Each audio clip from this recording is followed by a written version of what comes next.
Let's be honest, survival in 5e kinda sucks. Between good berry, create food and water, and a lack of meaningful mechanics around food, D&D turns survival into busy work. Or worse, something completely ignorable. A checkbox, not a challenge. Today I'm going to show you how to make food and cooking not only fun, but relevant, flavorful, and deeply woven into your world. Whether you use my homebrew system or build your own of it, anything's better than the default rules. I asked 12 players of 5 of my campaigns, some of them with a decade of experience, how foraging and rationing works in 5e, and not a single one could tell me. Why? Because it's bad, forgettable, barely used, and frankly annoying. The default rules have you roll a survival check based on the environment, then roll a d6 plus your wisdom modifier for pounds of food and water. So how do we fix it? We use the carrot and stick approach. Literally. Step 1. Take away their fully automatic belt-fed food gun of a spell. Good berry. And while you're at it, create food and water, heroes feast, and destroy food or water. You don't need to ban them outright, just make them work with the system or delay their access. Now that they're hungry and helpless, introduce the stick. Missing food and water has real consequences, both mechanical and narrative. Then comes the carrot. Unique buffs attained through flavorful dishes, meaningful ingredients, and role-playing opportunities, all tied into food. Before we get mechanical, a quick reminder, food is a part of world building. It's the soul of a country, the people and their culture. Don't treat foraging as a background role. Make it a moment and weave it into your story. And let it be a discovery that brings insight into your NPC's way of life. Let's take an example from one of my campaigns. Here, the world is a series of floating islands. Some bask in eternal sunshine, while others sit in darkness, only lit from below, where the sun never rises or sets. Day islands might have plenty of rich fields on top, while citizens live in carved temples on the bottom, strategically lit through a chain of mirrors. Night islands are barren on top. Inhabitants climb beneath the surface to harvest food. In one instance, glowing fungal vine berries that grant telepathy with other consumers, making citizens of the island seem silent and wary of outsiders. Only once the party has harvested these berries themselves, cooked and eaten them, can they reveal the mystery I've planned for them and really connect with the natives on their level. That's survival with purpose. Don't worry, your stories don't all have to revolve around food. Just think about the unique conditions of the place they're visiting and how that could influence their kitchen. Building a rich and immersive world goes so much further than any set of rules. Just keep that in mind. First, let's talk about the stick. Missing meals should matter. Missing a full day's worth of food, you gain 1 level of exhaustion. Instantly. Eating half rations forces the constitution save for exhaustion you might be familiar with, but with the DC increasing by 1 for every consecutive day without a full meal. That might seem harsh, but it's a soft pressure system that's ramping up tension and rewards planning ahead. We want to keep survival impactful without being too punishing at the start. We also have a new baseline for your players' hunger. They now need 2 pounds of food per day. Why? Just so it's cleanly divisible by 2 when mixing ingredients. That'll make sense in a bit. Now let's talk about the carrot. Players no longer carry 1 pound rationed bricks. They now find ingredients and then cook food during a short or long rest. Cooking takes 1 hour and requires cooking utensils. Each pound of ingredient produces 1 pound of food. A meal must meet the daily requirement of 2 pounds to avoid penalties and grant buffs. These effects are based on ingredients used, cooking skill, and creative preparation. And since it's a tool check, even the type of ability used can vary, and multiple cooking steps can make this a group check. That way, you encourage your whole party to take part in the process. A barbarian pounding mochi? That's a strength check in my book. Look at it like a small skill challenge they do at the start of every day. The resulting buff then lasts until the following day, making it not just part of their routine, but encouraging players to think ahead and plan what are they going to do next. Wanna fight a fire elemental? Why not cook a spicy curry that gives them resistance to fire damage? Exploring a cave without dark vision? Whenever that happens. Some fried fireflies might do the trick.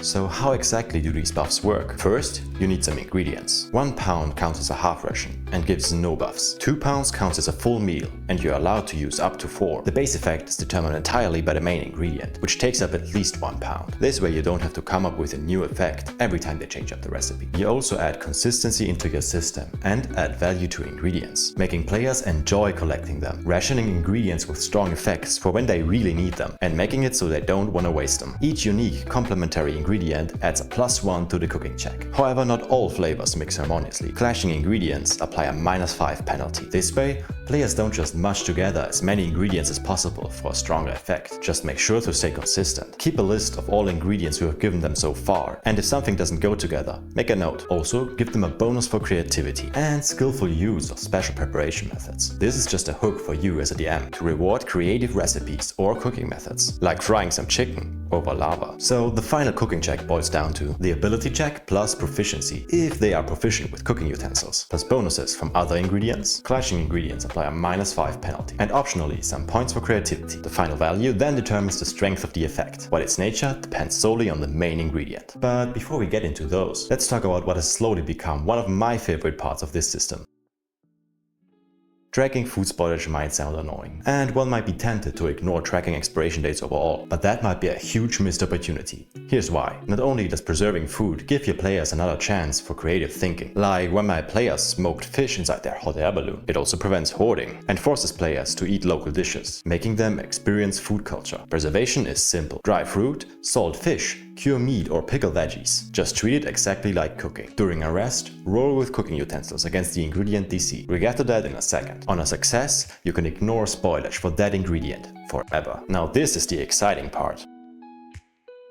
An ingredient has a name and a rarity, which you can use for gathering checks or as a guideline of how often your players encounter them. They also have a type, of which there are two: ingredient and spice. They have an expiration date before players need to either consume or preserve them. A base DC. Rolling below this DC when preserving or using it as a main ingredient wastes it, making it unedible. This DC should be kept rather low, especially for more common ingredients. A minimum amount required in a meal to count as a unique ingredient. This prevents just putting in a pinch every time to receive a bonus on the cooking check. And an edible uncooked status, which states if the ingredient can be used as a ration without processing. Then there's the effect when used as the main ingredient, and how the effect scales for better meals, meaning higher cooking checks, as well as some additional properties if needed.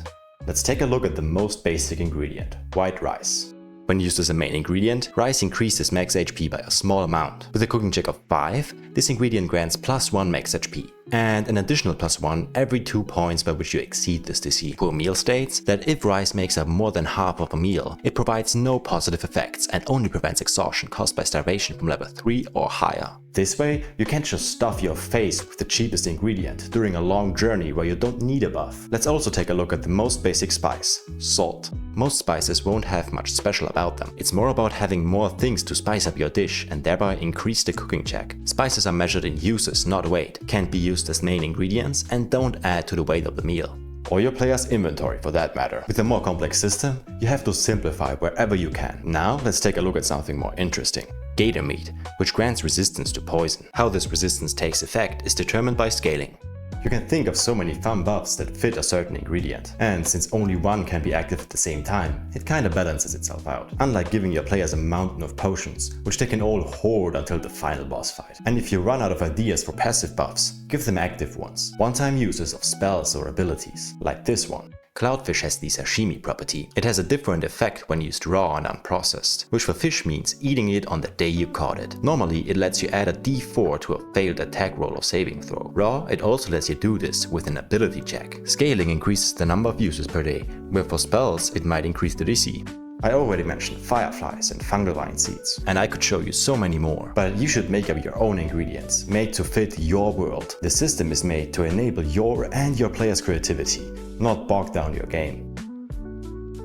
So, why have I fallen in love with this system? It gives weight to food. Gathering ingredients and planning meals becomes part of the adventure. It encourages roleplay, both for gathering and cooking. It scales with your party's level of interest. Just dial the complexity up or down by giving them more or less unique ingredients. I would start out with 1 or 2, slowly give them more over time, and then see how it goes. Only one buff can be active at the same time, which makes balancing so much easier. It rewards planning ahead. If players have to decide what buff they want for the day, they might spend more time planning ahead and thinking what are they going to do, so you can make more gripping and dangerous encounters, which they overcome thanks to a well-cooked meal. Trust me, that'll feel extremely rewarding for them. Since the buff always revolves around the main ingredient, it avoids overwhelming them or you as a dungeon master with too much information, and it makes monster meat a valuable loot drop. And best of all, ingredients are consumables, which you are forced to use up every day, so you can give your players plenty of loot without breaking the balancing or making them hoard it all.